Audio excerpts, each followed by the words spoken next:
Bonjour, mon nom est Sylvain Pelchat, je suis vice-président aux affaires internationales chez l'Action internationale. On est une firme de développement d'affaires à l'international, principalement dans tout ce qui touche la logistique internationale, le transport et la sécurité, incluant le tracking par GPS.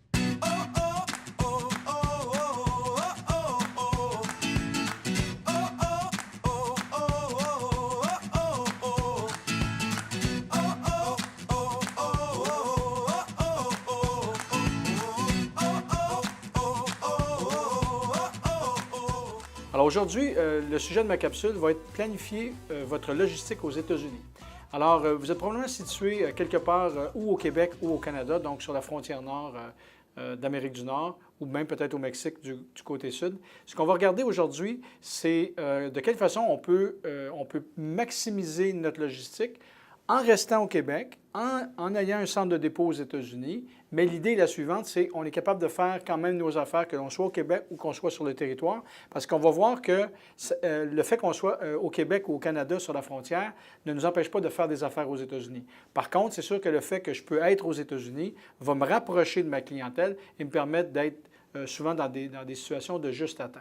Alors, c'est sûr que quand on parle de transport et de logistique, nous, on arrive vraiment à la fin de la chaîne. C'est-à-dire que vous avez déjà fait votre plan d'affaires, vous avez déjà un produit qui fonctionne, vous avez déjà fait vos démarches au niveau de la réglementation. C'est-à-dire que si vous êtes dans l'alimentation, vos produits sont déjà prêts pour le FDA aux États-Unis, qui est le Food and Drug Administration. Si vos équipements sont dans l'électronique, par exemple, vous avez déjà rempli les indications par rapport au FCC. Donc, il y a plusieurs agences gouvernementales comme ça.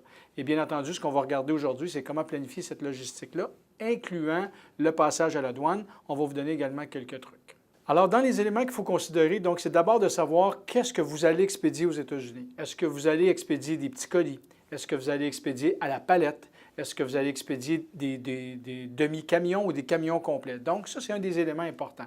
Qu'est-ce que vous expédiez aussi? Est-ce que c'est léger? Est-ce que c'est lourd? Est-ce que c'est du périssable? Est-ce que c'est des produits chimiques? Tout ça. Donc, il y a différentes considérations à regarder, donc à prendre en considération. Donc, dans votre modèle d'affaires, est-ce que vous vendez directement avec des distributeurs? Est-ce que vous vendez direct? Est-ce que vos ventes sont directement dans des entrepôts ou des centres de distribution? Ou encore, est-ce que vous vendez en ligne? Alors, tous ces modèles d'affaires-là sont différents et vont souvent apporter une logistique qui va être différente. Donc, c'est souvent du cas par cas. Et c'est souvent le cas où une entreprise, par exemple, qui débute ou qui a du succès au Canada, se dit pour rentrer sur le marché américain, là, on vient mélanger un peu. On essaie de voir comment il faut ajuster notre modèle d'affaires pour les États-Unis, alors qu'il y a quand même des règles assez simples à respecter. Donc, dans un premier temps, si on parle du Québec, donc vous êtes au Québec, vous voulez continuer à expédier aux États-Unis du Québec, sachez que dans le cadre des accords de libre-échange qu'on a, donc le fameux ALENA avec l'accord de libre-échange avec les Américains, principalement si vos produits sont canadiens, donc c'est assez facile et assez fluide d'entrer sur le marché américain. On va voir tantôt les différents documents. La première chose qu'il faut savoir, c'est qu'on est extrêmement bien desservi. Donc, principalement, c'est sûr que Montréal, qui est la métropole du Québec, donc on est vraiment au sud du Québec, donc on est à 45 minutes de la frontière. Donc, c'est très simple et c'est très bien organisé pour se déplacer de l'autre côté, que ce soit du camionnage, que ce soit du train, de l'avion ou encore du maritime. C'est sûr que dans le cas présent, vu qu'on parle des États-Unis, on ne parlera pas beaucoup de transport par bateau, à moins que vos marchandises viennent de d'autres pays pour être amenées aux États-Unis et être explosées dans le marché américain. Ça, c'en est un des volets. Mais aujourd'hui, je vais me concentrer surtout si vos produits partent de la frontière nord, donc s'ils partent du Québec principalement. Donc, le premier modèle d'affaires, c'est que vous pouvez continuer à expédier. Donc, par camion, par courrier ou quoi que ce soit. Vous pouvez même, maintenant, de Montréal, utiliser les services de la Poste américaine, qui est USPS. On a monté un programme spécialement pour les entreprises québécoises. Puis, bien entendu, l'avantage de USPS aux États-Unis, vous devez savoir qu'avec les dernières années, FedEx et UPS ont pris beaucoup de parts de marché. L'objectif de USPS pour les 5-6 prochaines années est vraiment d'aller reconquérir cette business-là, comme ils disent, qui a été pris par FedEx et UPS. Et donc, ils sont extrêmement agressifs. Et ce qui est intéressant, c'est qu'ils ont même un concept de flat, ils appellent ça des flat rate box ou des flat rate envelopes, comme celle-ci que vous voyez à l'écran, qui permet à mettre ce que vous pouvez mettre dans la boîte et il y a un seul prix partout ce que vous expédiez aux États-Unis. Alors ça, c'est intéressant parce que de Montréal, on est en mesure de condimenter, donc de préparer les expéditions dans les boîtes fournies par USPS sans frais. Donc ça, c'est intéressant. Et on les introduit dans le réseau de la Poste américaine pour les livrer ensuite de ça. Un coût assez intéressant et une logistique vraiment extraordinaire. Donc, on peut vraiment expédier du Québec, que ce soit par camion, palette ou petit colis. Et on peut, bien entendu, vous le savez très bien, utiliser du FedEx ou du UPS en livraison le lendemain ou surlendemain aux États-Unis. C'est des réseaux qui fonctionnent extrêmement bien. Là, maintenant, bien entendu, ce qu'il faut regarder, c'est les coûts par rapport à ça. Et là, il y a différents scénarios, dont celui de USPS qu'on peut regarder. Donc, du Québec, le désavantage que vous avez peut-être par rapport à ça, c'est qu'à toutes les fois que vous allez faire une expédition vers les États-Unis, il va y avoir un dédouanement d'impliqué. Donc, on quitte le Canada pour aller vers les États-Unis. Donc, on rentre dans un nouveau pays. Dépendant de la valeur commerciale de ce que vous expédiez, il y a un traitement à la douane qui est différent. Ce qu'il faut comprendre, c'est que toutes les fois qu'on expédie du Québec ou du Canada, il y a un dédouanement qui va être fait. Donc, si j'expédie dans des centres de distribution 7, 8, 10, 12 palettes, bien, c'est intéressant parce qu'il y a un dédouanement pour toutes les 10-12 palettes. Si j'envoie 17 colis différents à 17 personnes différentes, il va y avoir un dédouanement pour chacun des 17. Alors, c'est là que souvent, on débute notre entreprise, on regarde le marché américain, par exemple, et là, quand on se met à avoir un volume, souvent, on peut passer à un deuxième niveau. Ce n'est pas toujours le cas, mais souvent, on peut passer à un deuxième niveau où on se dit, OK, ce serait peut-être intéressant qu'on ait notre propre centre de distribution aux États-Unis. Donc, là, l'avantage qu'on aurait, c'est qu'on pourrait prendre, par exemple, une plus grande quantité de marchandises, l'amener dans un centre de distribution aux États-Unis, comme par exemple dans l'Est, ça pourrait être à Albany, dans l'État de New York, qui est un bon endroit, donc près de 50 à 60 millions d'habitants. Dans l'Ouest, on pourrait le mettre, par exemple, dans le coin de San Francisco, au centre, dans le coin de Chicago. Donc, il y a différents endroits qui peuvent être installés. Et là, ce qui est l'avantage, c'est qu'une fois qu'on l'amène aux États-Unis, il y a un dédouanement pour toutes les marchandises. Et une fois que c'est là, les commandes sont traitées dans ce centre de distribution-là et ensuite de ça envoyées au client final. Bien entendu, il y a un calcul à faire, il y a un coût à ça, mais sachez qu'il y a des entreprises canadiennes et québécoises qui ont déjà leur réseau de l'autre côté et ils offrent ces services-là aux entreprises québécoises et canadiennes. Alors souvent, quand on veut quand même rester avec l'entreprise avec qui on travaille au Canada, sachez qu'on peut avoir cette extension-là aux États-Unis. Le troisième volet, parce qu'on parle de la Floride, entre autres, sachez qu'on peut avoir également le même principe, c'est-à-dire avoir un endroit en Floride où ce que vous pouvez distribuer. Si vous êtes dans des produits, par exemple, je ne sais pas moi, tout ce qui est alcool, tabac, objets de luxe, ces éléments-là, Miami, la région de Miami est excellente, surtout que Miami est également une plaque tournante pour aller en Amérique latine. Donc, si vous vendez des gens en Amérique latine ou vers les Caraïbes ou avez des visées pour aller de ce côté-là, être installé à Miami, c'est un bon scénario. Donc, ce que ça dit, pour pénétrer le marché américain, je peux rester au Québec, je peux aller m'installer de l'autre côté. Nous, on est avantagés, étant dans l'Est du Canada, on peut aller du côté de l'Est des États-Unis et être près de pratiquement la moitié de la population américaine est du côté Est du Mississippi. Ou encore, si je veux me rapprocher encore plus de ma clientèle, si elle est plus en Floride ou dans le Sud, dans les États du Sud ou les Caraïbes ou l'Amérique latine, je pourrais aller m'installer à Miami. Ces modèles-là fonctionnent très, très bien. C'est très simple pour les compagnies québécoises et canadiennes de pouvoir le faire de cette façon-là.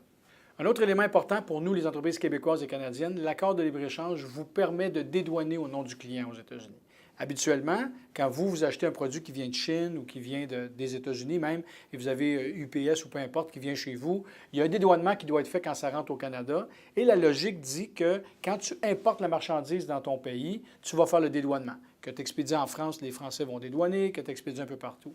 Aux États-Unis, nous, on a un avantage, les Canadiens et les Québécois, si on l'utilise comme il faut. On appelle ça la notion de importer of record. C'est-à-dire que non seulement on est les exportateurs, c'est-à-dire je prends mon colis et je l'expédie, je le sors du Canada, mais je peux être également l'importateur aux États-Unis. Donc, la douane américaine va me donner un numéro de Importer of Record, un importateur de record, et je vais dédouaner au nom de mon client. Donc, l'avantage qu'on a avec ça, c'est que oui, c'est vous qui va prendre les charges. Par contre, vous les connaissez à l'avance. Et l'avantage pour votre client final, c'est que lorsqu'il va se faire livrer son cargo, son camion, ses palettes ou son colis, il n'y a personne qui va lui demander de l'argent à payer pour un dédouanement ou des taxes. C'est vraiment comme si vous étiez américain. Donc ça, c'est un excellent avantage à prendre compte dans vos transactions avec les États-Unis. Super important. Si on passe maintenant aux différents documents que vous avez besoin de préparer pour faire une expédition de l'autre côté, si vous avez des systèmes informatiques sophistiqués, parfait, vous allez pouvoir les intégrer à votre système. Si par contre vous avez Excel et Word, c'est parfait, vous allez pouvoir le faire aussi. 3 documents sont importants principalement pour aller aux États-Unis.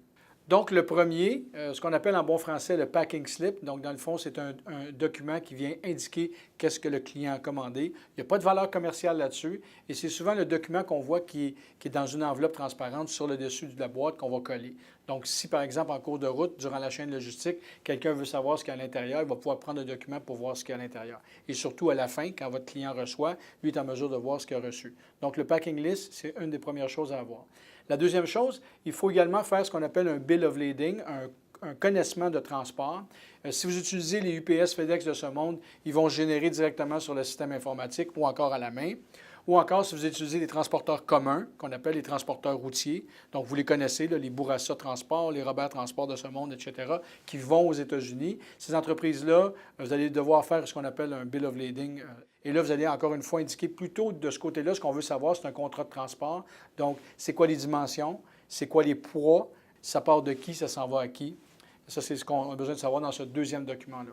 Le troisième document qui est important et qui est obligatoire pour une transaction, c'est la valeur commerciale. Parce que les organisations douanières, dont la douane américaine, elle veut savoir ce que vous rentrez dans le pays, ça vaut combien. OK? C'est quoi et ça vaut combien? Pour être en mesure de voir s'il y a des taxes à mettre. Bien entendu, et si vous êtes capable de le prouver, on parlera du quatrième document tantôt, il y a un quatrième document qui peut être nécessaire, qu'on va appeler le certificat d'origine. Si vous êtes en mesure de prouver, par exemple, que votre produit est canadien, américain ou mexicain et que vous désirez l'envoyer aux États-Unis, à ce moment-là, vous allez pouvoir remplir un certificat d'origine. Donc, je reviens au troisième document, qui est la facture commerciale, ou en anglais, on va dire la Custom Invoice. Et à ce moment-là, vous allez écrire effectivement qui va vendre à qui, c'est quoi les différents produits, avec le code de produit qu'on appelle le code HS, la valeur commerciale, pour faire en sorte que le douanier est en mesure de voir c'est quoi la valeur de la transaction qui va rentrer aux États-Unis. Donc, c'est des documents assez simples, mais la première fois que vous allez faire le tour, c'est une bonne idée de se faire guider pour être sûr d'avoir les bons documents. Et vous allez voir rapidement, après votre deuxième, votre troisième expédition, vous allez comprendre le mécanisme et vous allez être en mesure de le faire vous-même. Okay? Donc, le quatrième document, c'est effectivement, si vous expédiez aux États-Unis des produits qui sont ou canadiens, américains ou mexicains, et vous voulez profiter de l'accord de libre-échange, sachez que ce n'est pas automatique. Il y a bien des gens qui disent, bien, écoute, c'est un produit canadien, il va passer. La majorité du temps, le courtier en douane n'en fera pas de cas. Dans certains cas, il est possible que, pour une vérification de la douane ou quoi que ce soit, on demande d'avoir la preuve, dans le fond, que c'est un produit canadien ou américain ou mexicain, donc ce qu'on appelle le certificat d'origine. Donc, sachez que vous allez peut-être être demandé ou requis de faire ce quatrième document-là qui s'appelle le certificat d'origine. Encore une fois, ce document-là est disponible sur le site de la douane américaine et canadienne des deux côtés. Et encore une fois, on va venir indiquer quel est le code HS, donc le code du produit, sa description, également à quel endroit il a été fabriqué, est-ce qu'il a été assemblé ou fabriqué. Donc, il y a différents éléments dans ça.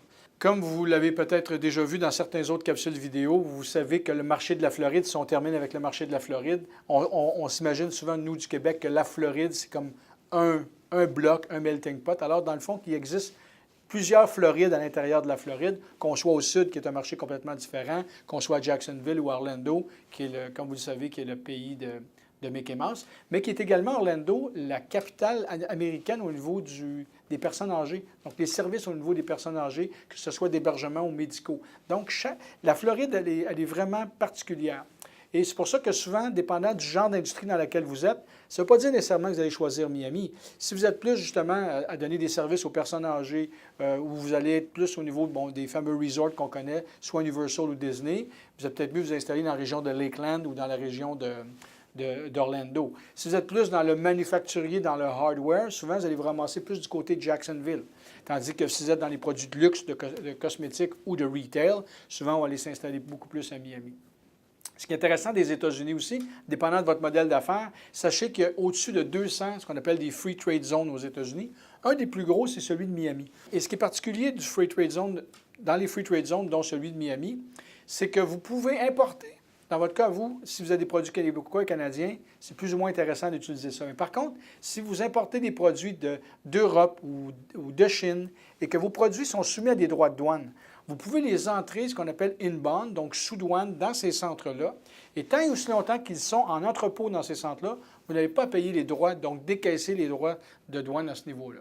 Et qui plus est encore, Je donne un exemple qui est farfelu, mais vous avez un morceau de votre pièce qui vient d'Allemagne, par exemple, un morceau de votre pièce qui vient de la Chine, et vous voulez faire de l'assemblage dans ce centre-là, vous pouvez le faire également.